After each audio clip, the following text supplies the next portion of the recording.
오늘은 아주 특별한 날이에요. 6월 13일이거든요. 그러니까 경기도의 이재명 도지사가 경기도지사로 당선되고 딱 1년 되는 바로 그 오늘이에요.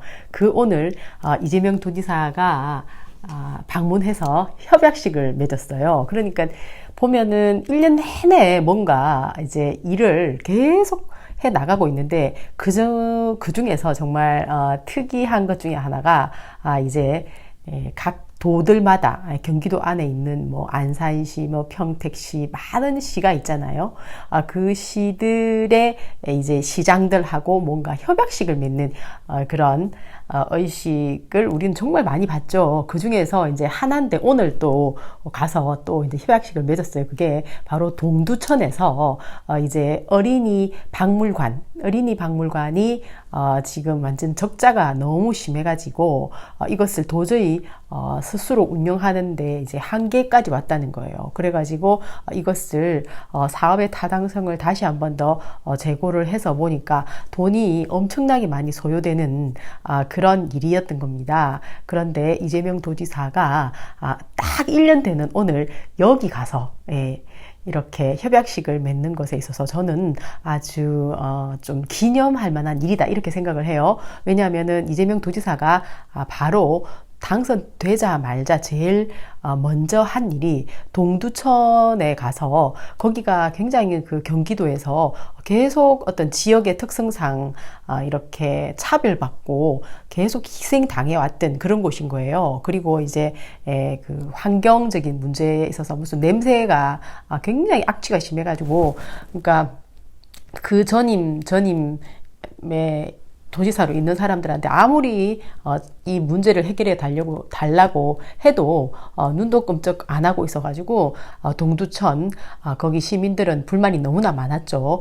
그랬는데 이재명 도지사가 당선되자마자 거기 가가지고 바로 그냥 일사천리로 처리를 해버린 겁니다. 그러니까 동두천에 있는 시민들이 완전 난리가 났었어요. 우리가 그 장면을 직접 눈으로 목격을 했었었죠. 그때 그 당시에 물론 많은 사람들의 도움이 있었다고는 하지만은 그래도 역시 이재명 경기도지사의 의지가 없었다면은 절대로 될 수 없는 일이었기 때문에 지금 현재 여기에 있는 그 동두천 시장 이분 같은 경우에는 굉장한 신뢰와 감사를 보내는 거죠. 그리고 그 딱 1년 만에 또 다시 이분이 이재명 경기도지사를 동두천으로 끌고 온 거예요. 보니까 할 수 있다 하는 자신감과 믿음 그것이 이렇게 만드는 것 같아요. 그래서 저는 동두천 시장에 아주 그 열정적이고 열심히 일하는 모습을 보면서 아주 그 큰 가능성을 봤어요. 그리고 이런 그 도지사와 또 시장이 어떤 큰 의지를 가지고 자기가 속해 있는 시잖아요. 자기가 이끌어가는 시잖아요. 그 시를 잘 해보기 위해서 얼마나 열심히 노력하는지 가슴 절절함이 이재명 도지사에게 또 그대로 전달되는 장면을 오늘 이재명 도지사 취임 1년 만에 보게 되어서 너무나 감회가 깊었다. 이 말씀을 좀 드리고 그리고 오늘 이제 가서 이재명 도지사가 인사하는 걸 같이 한번 나눠봤으면 좋겠어요. 네, 여러분 동두천 시민 여러분 반갑습니다. 이재명입니다.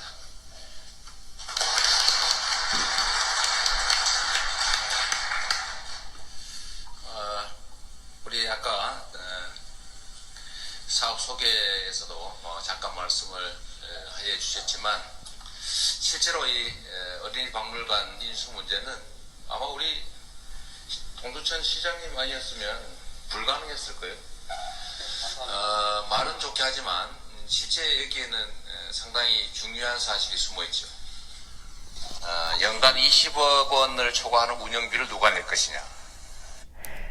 자금에 대한 문제를 이제 다루는 그런 얘기인 거잖아요. 결국은 그게 문제가 되기 때문에 항상 이제 지금까지 그걸 가지고 권력을 휘두르고 또 뒤에서 부패가 생기고 또 자기에게 이익이 안 되면 일을 하지 않는 그런 그 관료들 또 그런 공무원들 그리고 그 전에 도지사들 그런 사람들 때문에 계속 그 발전이 안 되고 실제로는 금만 있잖아요. 번지리리한 그런 일들이 계속 있어 왔잖아요. 그러니까 동두천 시장님 이분 같은 경우에는 이번에 자기가 옳은 일을 하려고 하는데 여기에 대해서 이재명 도지사에게 끝까지 밀어붙이면 관철될 것이다 하는 그런 자신감이 있었던 것 같아요. 이걸 보니까. 그리고 또 이재명 도지사가 가장 관심이 사는 분야가 바로 미래를 위한 어린이 교육이거든요. 예, 그것도 굉장히 중요하게 생각을 하죠. 또 농촌 문제도 그렇고. 먹거리 문제 같은 거. 그런데 이제 여기에 이것을 보면은 이재명 도지사가 가지고 있는 어떤 리더십의 탁월함을 또 한번 볼 수가 있어요. 그래서 또 한번 나눠봤으면 좋겠는 정치론을 썼던 스피노자니까 정치 얘기를 많이 했기 때문에 굉장히 좀 와닿는 내용들이 많이 있어요. 한번 나눠볼게요. 인간은 서로에 대해 질투나 어떤 미움의 감정을 갖게 되는 한 서로 대립적이다. 그러나 인간의 마음은 무력에 의해서가 아니라 사랑과 관용에 의해서 증복된다. 그러나 이것을 행하는 데는 기술과 주의가 필요하다. 왜냐하면 인간이란 각양각색이며 인간의 이성의 법칙에 따라 살아가는 사람은 매우 드물다. 더구나 일반적으로 질투심이 많으며 동정보다는 복수에 치우친다. 그러므로 그들의 의향이 다르고 그들의 감정의 모방에 빠지지 않도록 자제하기 위해서는 특별한 정신 능력을 필요로 한다. 이게 이제 우리 이재명 도지사를 지지하는 이재명 지지자들이 가져야 되는 어떤 그런 정신적인 어떤 그런 힘을 키워야 되는 그런 내용에 해당한다고 저는 생각을 해요. 인간이란 원래 질투와 또 복수 그리고 전쟁을 일삼는 그런 아주 존재이기도 하니까요. 그러나 깨어난 사람들은 이제 이것을 어떻게 해결할 것인가를 노력하는 그런 사람들로 거듭나야 되기 때문이죠. 그러니까 이재명 도지사와 이재명 지지자들은 서로가 성숙하게 닮은 모습을 보여줘야 되는 거죠. 전쟁을 할 때는 정말 치열하게 해 나가야 되고요. 또 이들이 주권자라는 어떤 생각을 가지고 있지 못하고 있잖아요. 꼭 노예처럼 행동하는 사람들 있잖아요. 그리고 언론에 늘 속는다거나 정치 양아치들한테도 계속 속는 사람들을 보면서 이제 우리가 더 이상 그렇게 해서는 안 된다는 사실을 서로 간에 공유하고 나누고 배우고 익히는 그런 현명한 어떤 주권자가 되어야 되겠다 하는 생각을 저는 해요. 그리고 또 이제 제가 이렇게 책을 이렇게 이제 읽고 말씀을 드리는 것 중에 하나는 제가 이제 어릴 때 왜 제가 중학교 2학년 때 처음으로 이제 어린 왕자를 읽었었어요. 그런데 이제 선생님들이라든지 또 우리 부모님이라든지 아니면 우리보다 선배 그러니까 나이가 조금 더 있는 어떤 뭐 언니나 오빠 이런 사람들도 항상 얘기하잖아요. 책을 많이 읽어야 된다. 막 이렇게 얘기 많이 하잖아요. 그런데 나는 어릴 때 책을 많이 읽는 거는 재밌고 좋기는 해요. 그런데 왜 많이 읽어야 되는지에 대한 어떤 답을 명쾌하게 내놓는 그런 상황을 맞이를 못했어요. 그래서 어릴 때 그게 너무 궁금했어요. 책은 읽는 거는 재밌으니까 좋은데 막 읽으라고 하는 사람들이 왜 그러는지를 모르겠더라고요. 그래서 제가 진짜 깊은 어떤 그런 궁금증을 가지고 있었는데 어느 날 어떤 책에서 누군가가 써놓은 글을 읽었어요. 책을 계속 많은 책을 읽다가 보니까 이제 결국은 그런 저자를 만나게 된 거죠. 불멸의 문학을 이제 가까이 하게 되면은 그것은 아주 행운이라는 거예요. 왜냐하면은 이제 우리가 같은 인간이잖아요. 인간이 자기가 가지고 있는 사고방식을 어떤 책으로 표현을 하는 거잖아요. 그러니까는 이제 드러내는 거죠. 그런데 보통 대부분 책이 불멸의 문학으로 살아남기가 쉽지가 않죠. 대부분 사양되고 없어지고 그냥 그 이름이 어떤 이름이었는지 우리는 모르게 되는 경우들이 정말 많잖아요. 얼마나 많은 책이 전 세계에 있나요? 책꽂이에 꼽혀 있는 것만 봐도. 그러나 진짜 불멸의 문학이라고 하는 셰익스피어라든지 괴테라든지 또 뭐 이렇게 철학적인 어떤 책들은 정말 좋은 게 많잖아요. 그리고 뭐 천년을 넘어가는 좋은 책 얼마나 많은가요? 소크라테스나 아리스토텔레스 뭐 옛날 책들을 보면은 정말 우리가 저 같은 경우에는 막 가슴이 두근두근 하게 되는 것들이 정말 많더라고요. 그래서 이제 그때 저는 깨우쳤어요. 역시 책을 통해서 또 그 답도 얻었던 겁니다.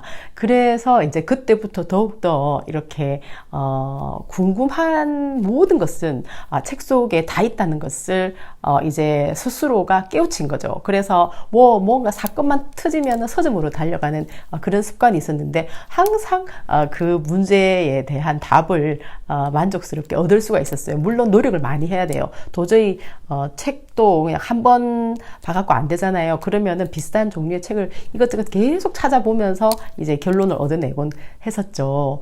그래서 이제 처음에는 예를 들어서 저는 이제 니체나 아니면은 고고가 참 이제 어릴 때는 나의 멘토가 될 수 있는 거잖아요. 와, 고고는 저런 그림을 그렸는데 저런 생각까지 했구나. 너무나 멋있다.